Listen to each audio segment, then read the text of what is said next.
That gets us to item number 56, which is the eviction ordinance. Flanagan, you pulled this? Thank you, Mayor. Yes, I posted an amendment on the message board. I believe it was sent out. This is related to tenant response. Let me do it in this order then, since it's an amendment. Okay. Councilmember Cassard, you want to make the motion? Councilmember Cassard moves passage of this item. Is there a second to item number 56? Mayor Pro Tem seconds it. Discussion. Councilmember Cassard, do you want to address it before we go to Mr. Flanagan for his amendment? Okay, Mr. Flanagan, in order now to make your amendment. Thank you. So I have the amendment posted to the message board. I will make that motion to amend. If I have a second, I will explain. Okay, Councilmember Flanagan makes his motion to amend. It's been posted. It's 3 pages. That's right, no, 2 pages, I think. 2 pages. 2 pages. Is there a second to that? Councilmember Alter seconds those. Discussion, Mr. Flanagan. Yeah, so this is just a requirement that tenants work with their landlords. It establishes the notice language to that effect. The original version of this that I worked on with the law department made it clearer that violating this piece didn't trigger the penalty that's defined elsewhere in the ordinance. So that does need to be addressed in how we move this forward. But it is just to ensure that folks are engaging with their landlords over this situation. And I think about this in terms of the way I posted on the message board, where, like we talked about from the beginning, folks who are still employed, who are still receiving income, still have an obligation to pay their rent. And so just the acknowledgement of hardship, I think, is an important step in how we get through this crisis as a community.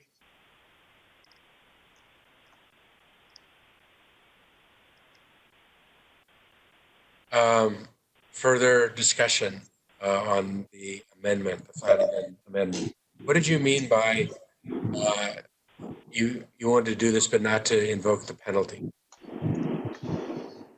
There's a section of the ordinance, I'm trying to pull it up so I can talk about it specifically, where it says, let's see,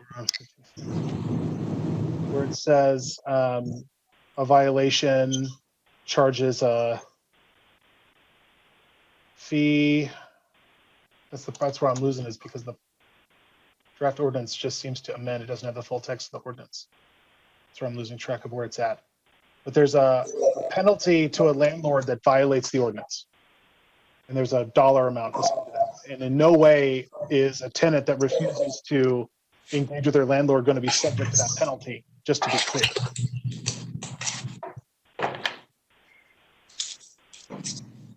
Mayor Adler, this is Fish Link with the law department.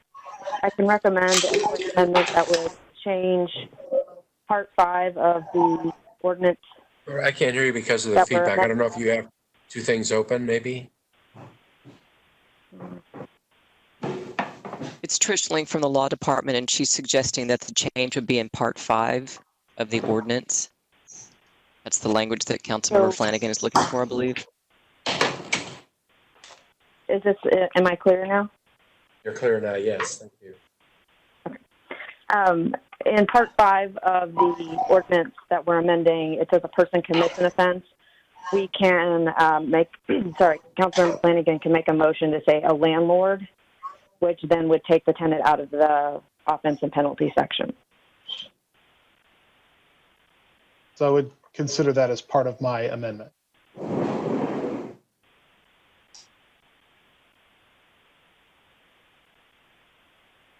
And I'm fine with that as a seconder. I didn't get that. Sorry. And that might be because I just don't have the base ordinance in front of me. I have the amendment and I have the ordinance as that came from Councilmember Cassar. So was it changed to Councilmember Cassar's proposed ordinance or the underlying ordinance? Well, the item that we're moving today amends the underlying ordinance. That's where it's a little confusing. So the posted item is an amendment to an existing ordinance. That I have, and what you were amending to change was not the posted ordinance for consideration, but to amend the underlying ordinance. I'm not Is sure that I what- understand is your that- distinction, Mayor. We're Trish, both amending an underlying ordinance. Okay. I'm Mayor, looking this at would be what was filed by expanding the Councilmember amendment. Cassar that's on our agenda, and I'm trying to find in it the language that Trish Link was proposing be changed. It is in the ordinance that was adopted by council in March. And so it would amend what Councilmember Flanagan is talking about would amend Part 5 of that ordinance. And that Where was currently the says issue, person- that it's not amending what Councilmember Cassar has in front of us. It's a change to what Councilmember Cassar is amending. So it's that other base ordinance that I don't have in front of me. So I didn't. So we're still in discussion at the point. We're still, as you had, we can certainly amend your amendment, but that's where we are right now with the original amendment that you proposed that was second. Councilmember Kitchen. Yeah, I need for Trish to repeat what she was suggesting, because, and let me just explain my question. So I was reading Councilmember Flanagan's amendment to say, in my mind, it's almost like changing this from a opt out to an opt in the sense that if you don't complete the hardship notice in the 15 days, then the time period that this ordinance sets up, the 60-day time period, doesn't apply. And that's what I'm wanting to understand. So if for whatever reason you don't comply with the notice, the 15-day notice section, and the provisions that allow for the 60 days of, 60-day period don't apply, you don't have the 60 days. Am I understanding that correctly? That is ultimately how it is implemented, Okay. so that there's not a financial penalty like there is on a landlord that fails to comply with this ordinance. There's no financial impact, but for the provisions of the ordinance itself. Okay, well, I have some questions. Can I go ahead with that, Mayor? Yes. Okay. Well, first off, I wanted to see if Director Veronica Bricenio is able to answer some questions for me. Is she on the line?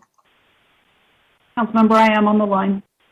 Okay, so I understand the concerns that were raised. I think they were raised by several of our speakers earlier about the impact on landlords, particularly smaller landlords that may be depending upon rent.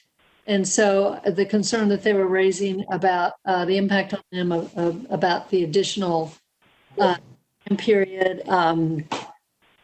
is raised by this ordinance, and which is, I think, maybe the issue that Councilmember Flanagan's amendment is trying to address. But my question to you, Ms. Bricenio, is that to my mind, the way to approach the impact on landlords is to hit things like rental assistance and business assistance.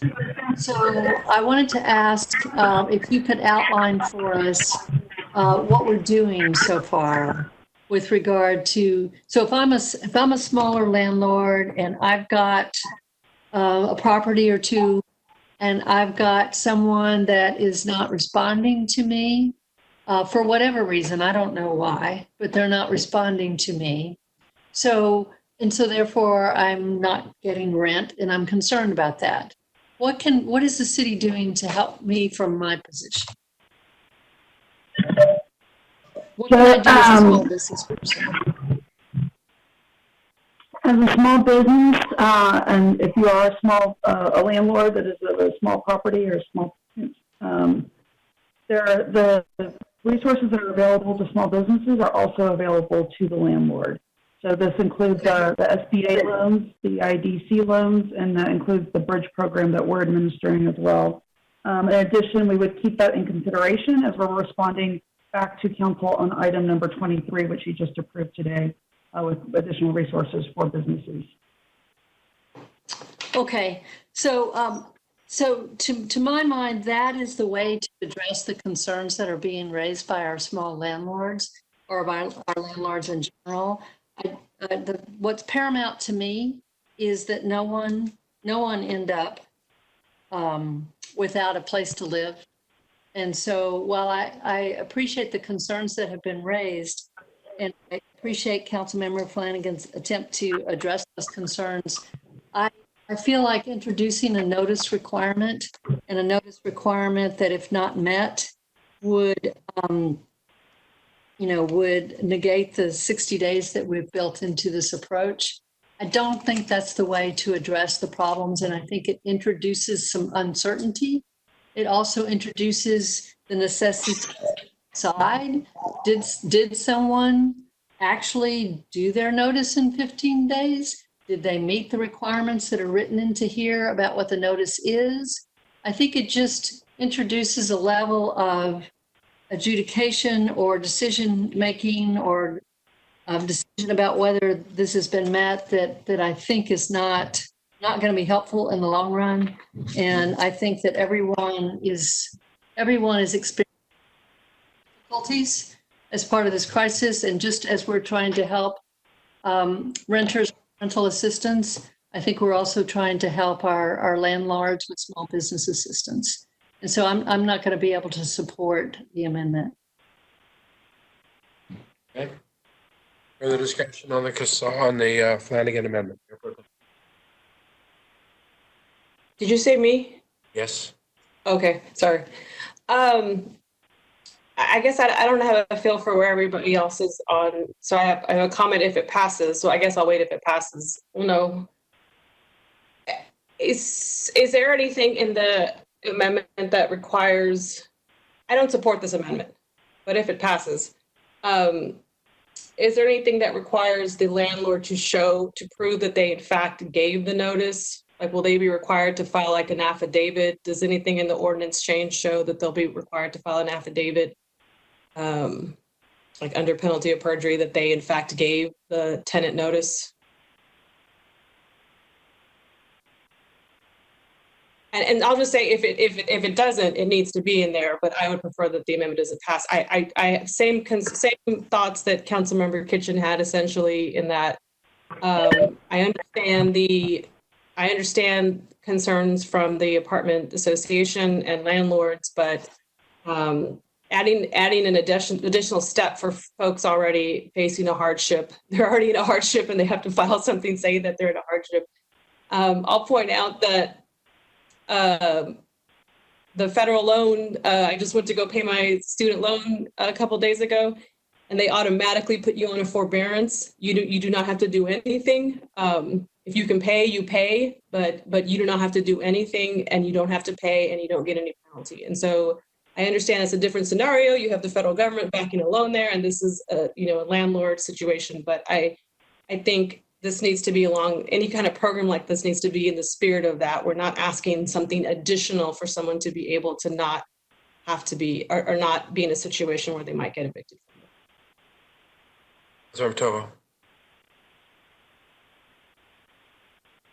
Yeah, thank you. And I think those who have weighed in on this, from multiple perspectives, including the Apartment Association and others, I'm not going to be able to support the amendment. I agree with the statement that it creates another level of compliance, which is burdensome, but also I think makes it burdensome for renters, but also I think it makes it complicated in a way that's not productive.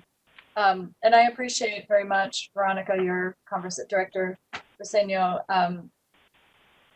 the information that you offered. We all want to see those small landlords and larger landlords. I mean, we want to see stability in our rental market, and that includes looking out for the economic health and well-being of our property owners as well, who are providing rental housing in our community. And so I'm glad to hear you verify for us that the programs that the city is offering are open to those smaller landlords and property owners as well. So again, I'm supportive of the ordinance as written, and thank you, Councilmember Kassar, for your leadership on it, and I'm not going to be able to support the amendment. I'm not going to support the amendment either. I think we're being driven here in this crisis by trying to make sure that no one loses their home. I think the numbers we show that mid to high 80% their tenants are working with their landlords. But I am concerned about the landlords who are smaller, that are really vulnerable here because they're caught. As we help somebody, we sometimes move the risk and vulnerability someplace else. I appreciate that those landlords are able to go for those loans, but I'd really like to be working with the apartment association and Enrica to see if there's something else that we could be doing and targeting to that group as we deal with and address the people that are doing this. When the time comes after this, Councilor Kassar, I want you to think about, please, if there's any way you consider. I have my eviction order. That was the other piece of this. They were kind of bookends. I'm going to put in an expiration date on mine of July so as to be on top of where the CARES movement of eviction back for federally supported loans. So this would be in compliance with that. But something that keyed off of that date or within 30 days of that or something like that, I'd like you to consider taking. But I'm not going to support this amendment. Councilmember Kassar.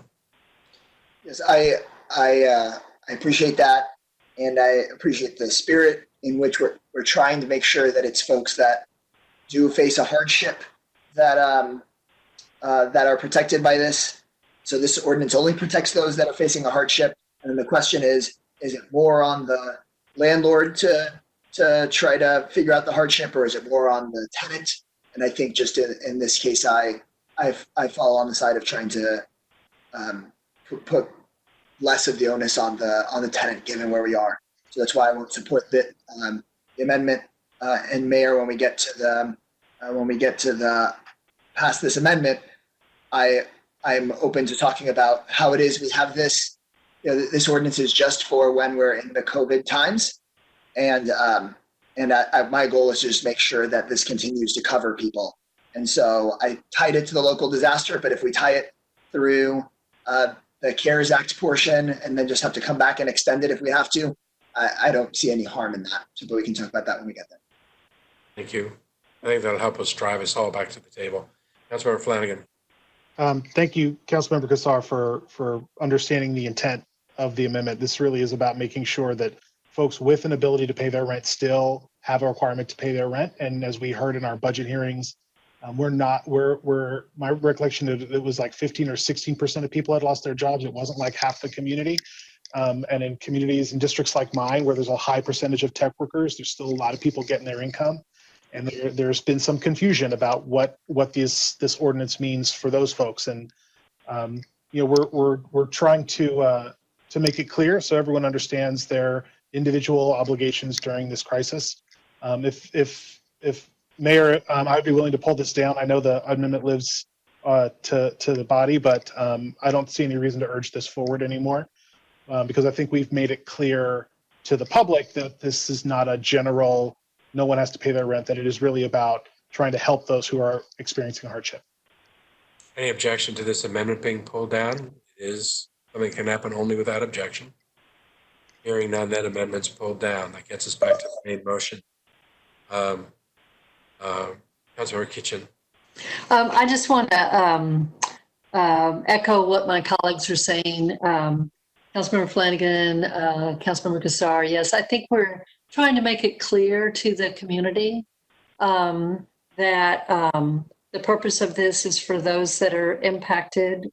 And so I think we need to make that impacted by COVID, and let's make that clear. And also, Mayor, I share your concerns and desire to see what we can do to really target some assistance to our smaller landlords. And so would be happy to work with the Apartment Association, with ABOR, and with others to help make sure that happens. Okay, let's do that then. Councilmember Tovo has also expressed interest in working on that as well. Councilmember Kassar, I'm going to be executing today an extension of the order that was the bookend of this when we first acted back in March.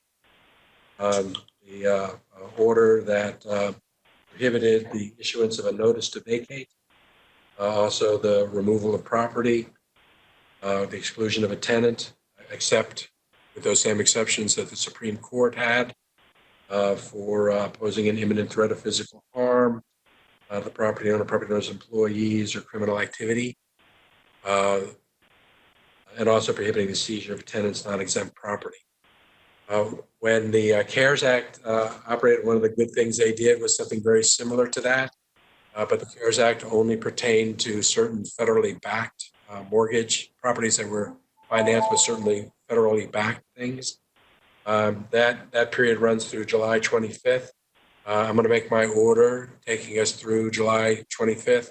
That gives us the opportunity this summer to talk about the extension of this, and certainly if we're still in the middle of COVID, we're going to need to. But that puts us back to the table, and I think will give us added impetus to make sure that we're sitting down and trying to craft relief for landlords that may be caught in this and at least able to protect themselves. So I go back to what I had a second ago. I'd appreciate it if it's something that you could consider rather than leaving it an open date. I know that a couple of cities have done it as an open date. But would you be willing to put in something that was either July or shortly thereafter, so that recognizing that means we're going to have to come back and extend on this world. Yeah, that's all right. I think that since you can act unilaterally to act, but the council for this would have to get together, have 10 days if we don't have a supermajority vote on an emergency. And so July 25th, we're just coming back for a budget. So I would rather it be in August. There's actually a CARES Act date of August 24th being the date that those federally backed properties can't do evictions until that date. So I'm okay putting August 24th as the timeline, just understanding that most likely that means in August we're potentially having to extend this again. I mean, I would hope that we're not in a disaster period then, but I think it's likely. So I'm okay with doing that, just knowing that Podias then would have to be okay with us likely having to come back again and extend one more time. Okay, I appreciate that. If everybody's okay with that, we would just replace the words in the ordinance that say the day the local disaster terminates. Those words exist twice in the ordinance. We would replace those words with the August 24th in both places. Any objection to that amendment being made? Being none, that amendment's made. We're back to the main motion. Just for the record, I also point out that County Judge Eckhart is also going to be extending her emergency order with respect to tenant evictions. Mayor, when is that order coming out? I'm signing mine today. Okay. It expires on the 8th. If there's no further discussion, we'll then take a vote. Those in favor of this item, please raise your hand. Those opposed? Passes unanimously with that change. Thank you. That gets us, I think, to the last thing on our agenda.